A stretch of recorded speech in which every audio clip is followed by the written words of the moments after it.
కొన్ని పరిశుద్ధ నామానికి మహిమ కలుగును గాక.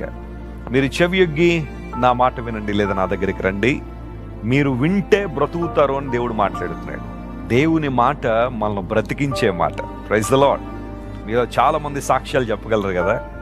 ఒకప్పుడు మీ జీవితాలు దేవునికి దూరంగా ఉన్నప్పుడు, ఇష్టానుసారంగా మీ సొంత మార్గాల్లో నడుస్తున్నప్పుడు ఎన్నో విధాలుగా నష్టపోయి మీ జీవితాన్ని పాడు చేసుకుని ఇష్టానుసారంగా జీవిస్తున్న ఆ రోజుల్లో దేవుని స్వార్థ మీకు వినబడడం ద్వారా, ప్రభువు మాటలు మీ హృదయాన్ని తాకడం ద్వారా, క్రీస్తు ప్రభుకి మీ జీవితాలు అప్పగించడం ద్వారా ఈరోజు ఎన్నో దీవెనలు, ఆశీర్వాదాలు మీలో చాలా మంది అనుభవిస్తున్నారు.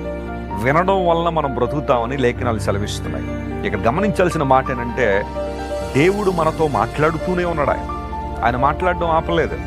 ఆనాడు ప్రవక్తల ద్వారా, అపోస్తలుల ద్వారా మాట్లాడిన దేవుడు ఈ కడవరి దినాల్లో తానే స్వయంగా మనతో మాట్లాడుతున్నారు. ఆ స్వరాన్ని మనం వినగలిగితే దేవుని స్వరము మనం బ్రతికించే